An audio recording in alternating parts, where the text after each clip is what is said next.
So Gillespie then talks about the TRC, the Truth and Reconciliation Commission of Canada, and the people he met while researching this topic for this writing and other writings that he did. And he begins to generalize from his own experience to the experience of the nation. Okay, that he's like, I'm a middle-aged white guy and I'm doing this. So how is a middle-aged white country like Canada going to do this?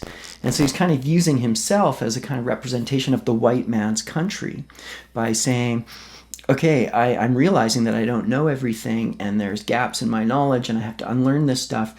Is Canada able to do this? And this is one of the things the TRC was asking. And this is why we get, discussions nowadays about systemic racism and stuff, is that this is a problem and how do we address it? It's fine to identify it, but if we don't actually do anything about it, then we're not really helping to solve the problem. And these again are political questions, okay? And they can be contentious for some people. Okay? So at this point, I just want to back off from that and just talk a little bit about his language that he says, a rising tide floats all boats. Now, this is one of those cliches that I mentioned earlier. And cliches are in my mind, lazy thinking. Now, he does something with cliche here where he says, a rising tide floats all boats. And he inverts that and he says, a low tide leaves everybody in the mud. And the implication there is that, we're not floating everybody up, right? We're actually leaving everybody in the mud, white people included, that if we don't address this problem, okay, it's actually quite a bad situation. Now, the other thing about cliches is that I said earlier that they were lazy thinking, that he does something interesting here by inverting the cliche and sort of challenging it. But we should also look at the cliche itself and ask, why does he rely on cliche? Because cliches are received by the general culture. Okay, and something like the cliche of the rising tide floats all boats actually isn't true, right? It's true in a certain context if you're talking about oceans, yeah. But people use it, for example, to talk about economics, and they're like, if everybody gets rich, then everything's great. And it's like, yeah, but poverty still exists, so it actually doesn't float all boats. And so we see this problem with cliche emerging, okay, that we don't want to rely on cliches, and I'll come back to this in a minute, okay. So he then talks about persistence of Indigenous people, and he means this as a kind of existential crisis, not just in the idea, as he says, of, persisting through a 10K run, that was tough. But he's talking about it as like a race or, an entire continent of people persisting through time in spite of the colonial history that is being enacted upon them.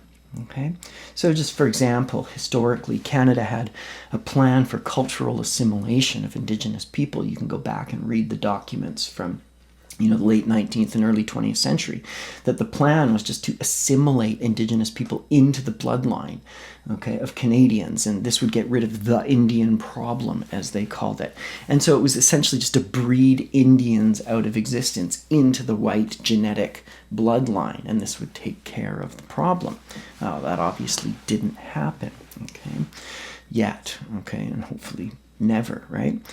And so Gillespie appropriates voice here and sort of, starts talking as if he were speaking from an Indigenous persistence point of view. And I'll just quote this. He says, "We are going to persist through the sheer power of the historical arc of justice that we must either believe in or give up." Now, I don't know if Gillespie's aware of what he's doing. I've never asked him this.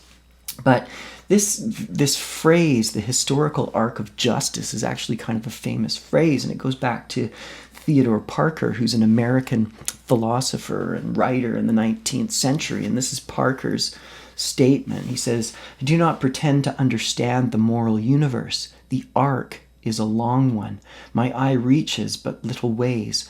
I cannot calculate the curve, arc, and complete the figure by the experience of sight. I can divine it by conscience, and from what I see, I am sure it bends towards justice." Okay, so that's the 19th century. Martin Luther King in the 1950s takes up Parker's ideas, and he is arguably the one who is most often quoted in this context, that he wrote, "The arc of the moral universe is long, but it bends towards justice." Okay? And Barack Obama, when he was president of the U.S., would often rely on versions of King's version of Parker's writing. So we see that there's actually, a few kind of important historical figures who have used this idea of the moral arc, the historical arc of justice, right? The historical arc bends towards justice, okay? So, like cliche, Gillespie is relying on this received knowledge. Now, this comes from an entirely different historical and political perspective that Parker, if I'm not mistaken, was a white writer, but Martin Luther King adopts it for the civil rights movement, okay? So that takes it into a very different political context. And now we see Gillespie as a white writer adopting it for talking about indigenous issues. So there are all sorts of interesting confluences of historical information, received quotation, cliche, what is it? Are we aware of our own past? Like, I'd be really curious to know if Gillespie knows that he's indirectly quoting Martin Luther King and Theodore Parker, or is it just knowledge that he's learned, right? And where does this learning come from? So this is, kind of an important moment. Gillespie gets a little prickly, I guess, after this by stating that white people are essentially part of the problem, that we have to question our own histories and our places in them. And he attacks the often used idea that history was a long time ago. Oh, that was, 100 years ago, and I've never enslaved anybody, or I didn't put anybody on Indian reservations, or whatever the case may be, right? That was, people 100 years ago, okay?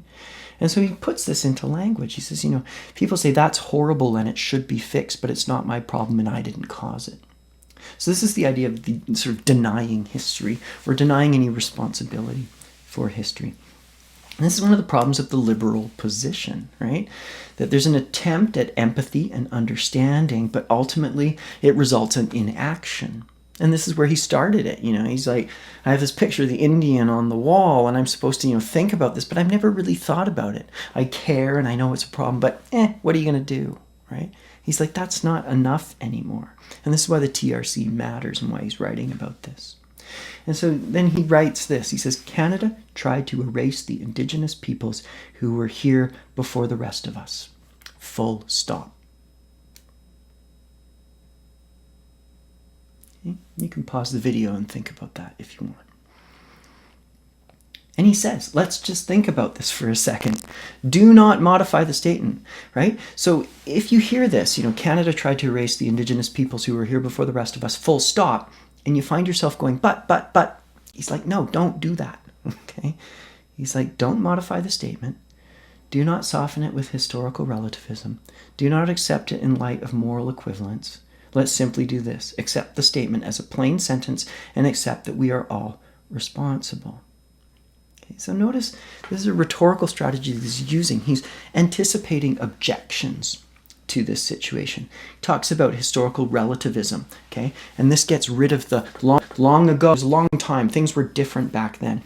And he gets rid of he uses moral equivalence to get rid of the, well, it wasn't all bad, or things are better now, okay? Back then it was terrible, now it's much better, relatively speaking. But there's still, major problems. Again, I'll just trot out the fact that the last residential school in Canada closed in 1996. That was only 24 years ago. This is not ancient history. The people who went to that residential school are still alive. The ones who survived it, right? So this is not some long ago in a galaxy far, far away narrative. This is living, breathing history. So just from a personal perspective, for example, to put it in a different perspective from Gillespie, person speaking to you, could say, I'm white and I'm privileged and I'm a direct beneficiary of the colonial system in Canada because of my wealth and my position of privilege. Full stop, right? And I have to try and understand that I'm better off now than, say, Indigenous people because I'm white. It's a racial issue.